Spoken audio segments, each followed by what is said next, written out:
Carl Jung's most dangerous discovery wasn't about madness. It was about people who see too much. People who notice every detail others miss. The hidden sadness behind a smile, the lie inside a friendly voice, the tension in a room no one else feels. Jung called this gift dangerous because those who had it rarely lived normal lives. They ended up isolated, drained, even broken. Not because they were weak, but because seeing everything comes with a cost. And today, you'll see why Jung believed this rare ability can either destroy you or transform you into something extraordinary. The people who see too much. Carl Jung worked with a kind of person that most of the world has never truly understood. These were not ordinary men and women. They were people who could walk into a room and immediately sense what was hidden beneath the surface. Without anyone saying a word, they knew who was hiding sadness, who was filled with secret anger, who was pretending to be happy, and who was close to breaking down. They didn't guess. They didn't make vague assumptions. They were right, again and again. Jung was shocked at how precise their insights were.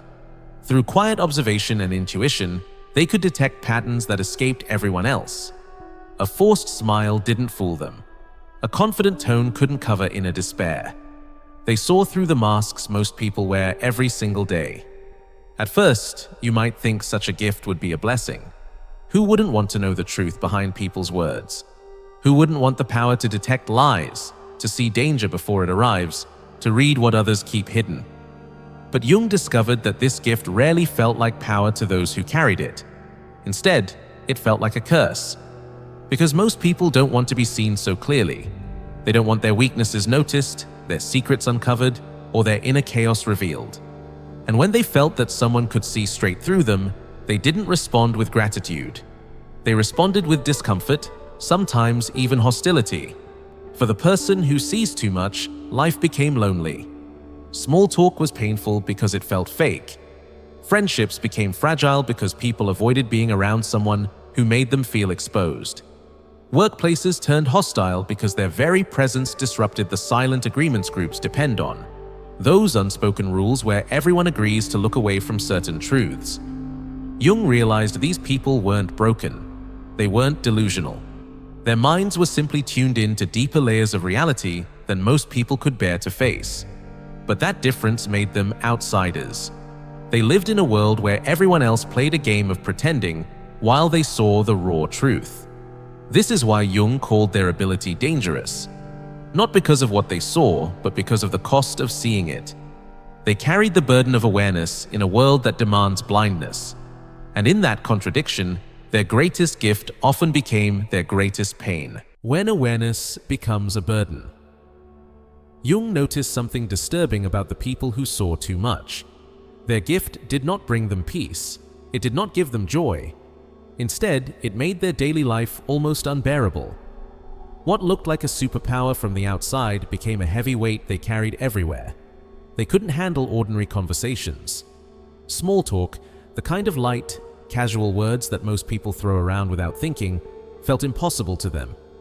Because while the other person was talking about the weather, about plans for the weekend, or about work stress, the one who saw too much was not hearing the words. They were hearing the truth beneath the words. They could sense the hidden anger, the loneliness behind the smile, the fear under the confident voice. The words were nothing compared to the silent signals they picked up. And once you hear the truth so loudly, you can't unhear it. Friendships became fragile, sometimes even impossible. Most people want to feel safe behind their masks. They want to believe their secrets are invisible. But standing next to someone who can see straight through them is uncomfortable, even terrifying. People began to avoid these individuals.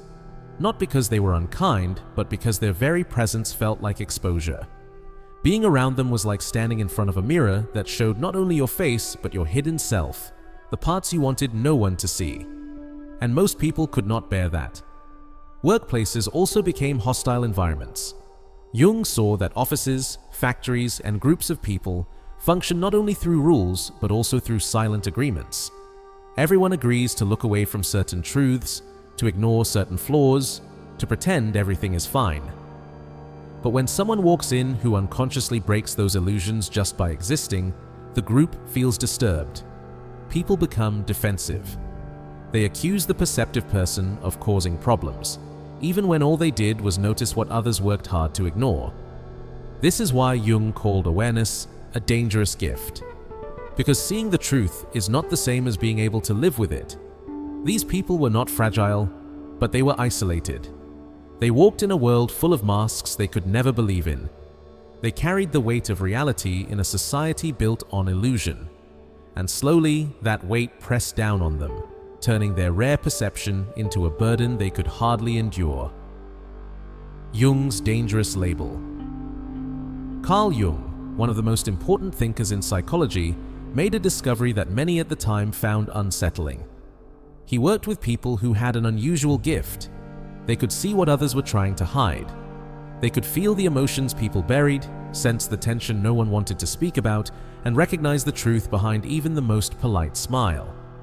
At first, others thought these people must be sick. If you say you can sense what no one else can, society quickly assumes you are imagining things. If you notice what others miss, people call you strange or unstable. But Jung came to a different conclusion. He saw that these individuals were not delusional. They were not broken. In fact, they were more awake than most people. Too awake. They could see the unconscious world of others with shocking clarity. This extreme awareness, Jung realized, was not an illness but a dangerous form of consciousness.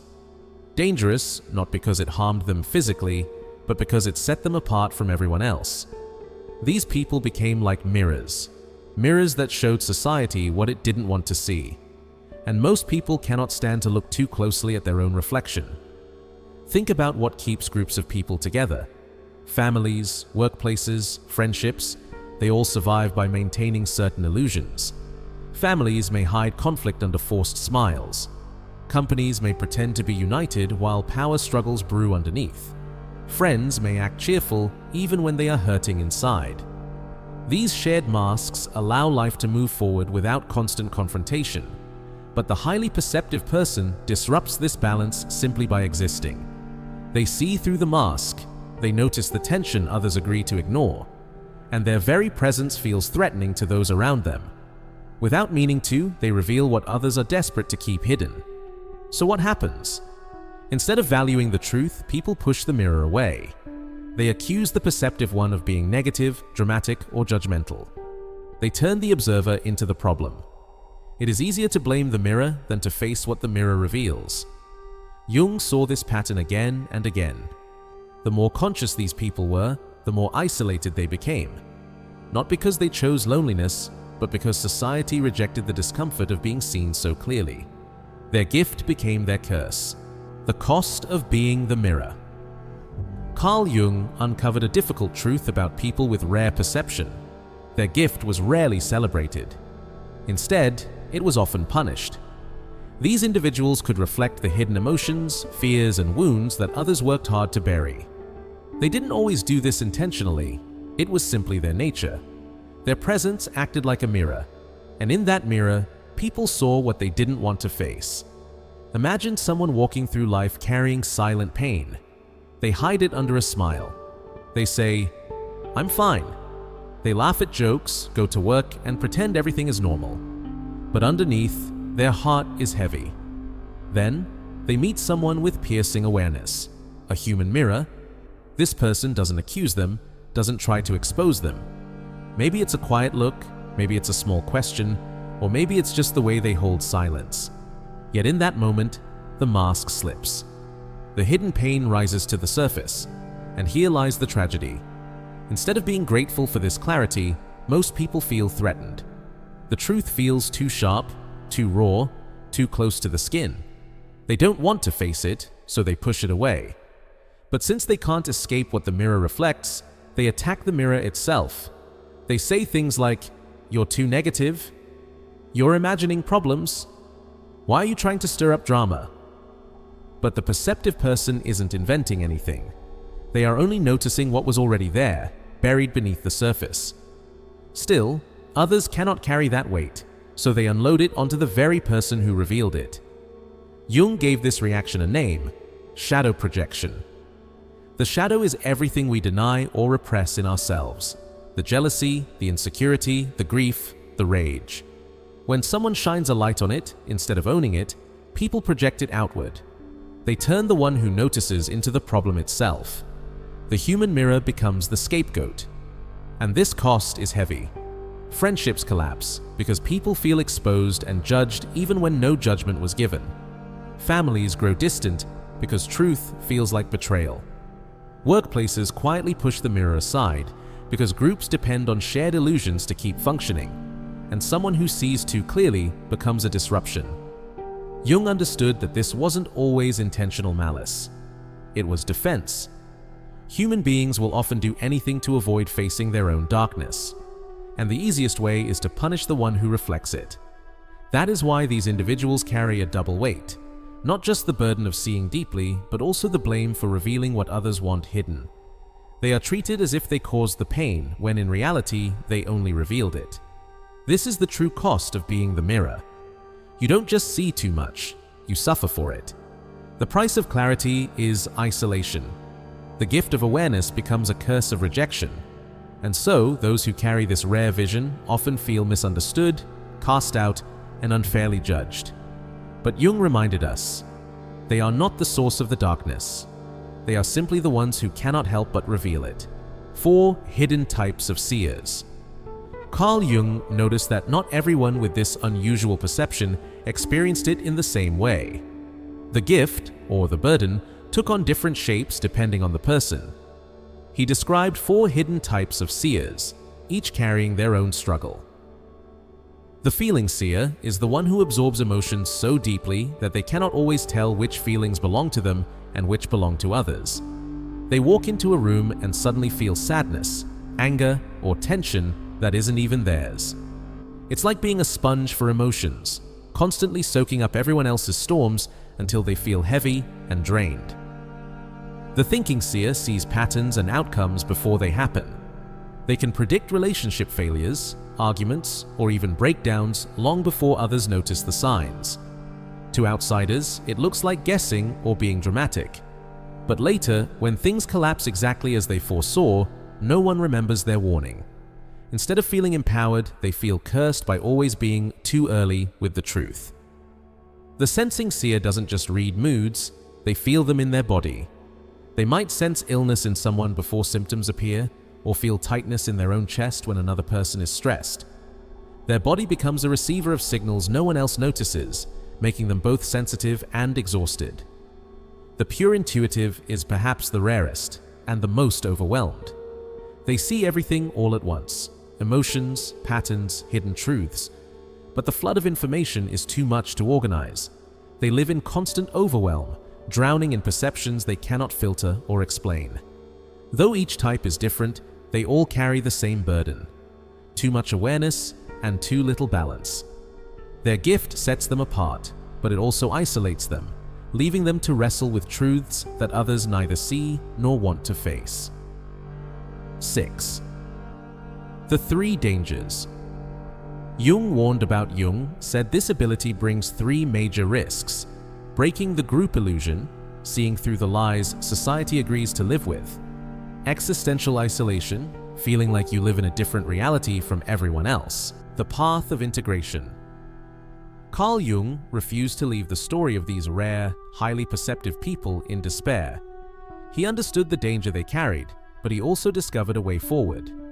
He called it individuation, the lifelong process of becoming whole, of turning what feels like a burden into a source of power. Individuation, for those who see too much, is the path that transforms sensitivity from a curse into strength. The first step, Jung explained, is learning to separate what belongs to you from what belongs to others. When you can feel the emotions of everyone around you, it is easy to drown in feelings that are not even yours. You may mistake someone else's anger, sadness, or anxiety as your own. Jung taught that you must pause and ask, is this truly mine, or am I carrying someone else's storm? This simple question creates space. It allows you to hand back what was never yours to hold. That moment of clarity is the beginning of freedom. The second step is to face your own shadow. The shadow is the part of yourself that holds your hidden fears, desires, flaws, and contradictions. Most people avoid it.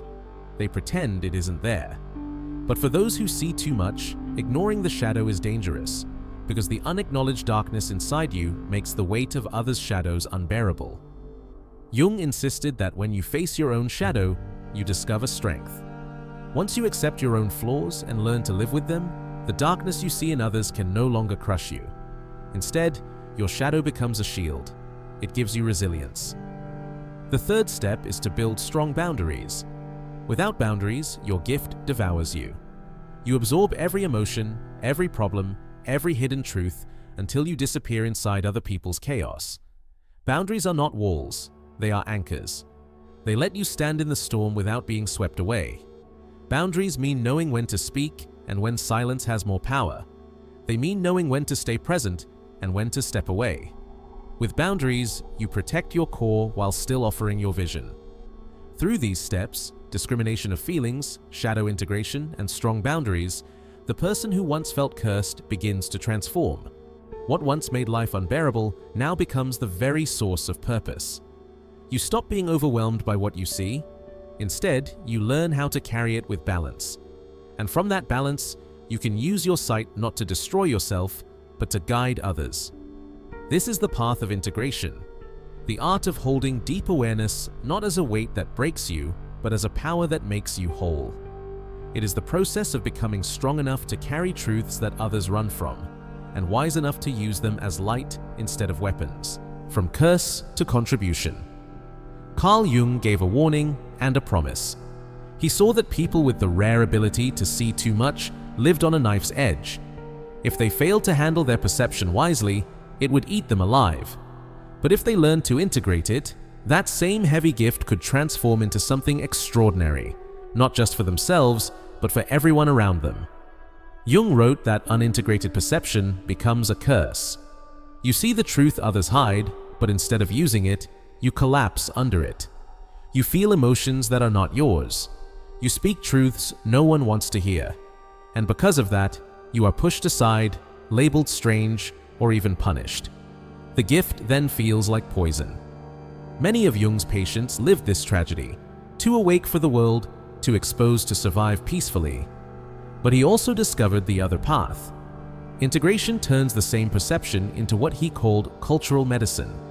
Instead of being the victim of what you see, you become a healer of what society denies. You stop drowning in the unconscious of others and start holding it with strength. This is when the curse becomes contribution. The highly perceptive person is no longer simply too sensitive or too intense. They become, in Jung's words, a pioneer of consciousness, one of the rare individuals who can lead humanity into truths it resists. Their clarity helps groups see problems before they explode. Their presence brings unspoken tensions into light. Their words, when carefully chosen, create the space for growth and change. Jung believed these people serve a vital role in human evolution. Every time someone integrates their extraordinary perception, they expand the range of what consciousness can hold. They make it possible for others to face shadows they could never face alone. The cost is still there. You cannot carry this gift without discipline, solitude, and courage. But with integration, the cost no longer breaks you. It refines you. It sharpens your ability to see clearly without being consumed. That is the shift Jung insisted on, from curse to contribution. You are not meant to suppress what you see or to suffer endlessly because of it. You are meant to learn how to carry it, transform it, and then use it, not as a weapon, but as medicine for a world that would rather stay blind. So the question is not, why do I see so much? The real question is, what will I do with this sight? Hide from it? Or walk Jung's path, where your vision no longer isolates you, but makes you the one who leads others into deeper truth? If this message struck you, don't stop here.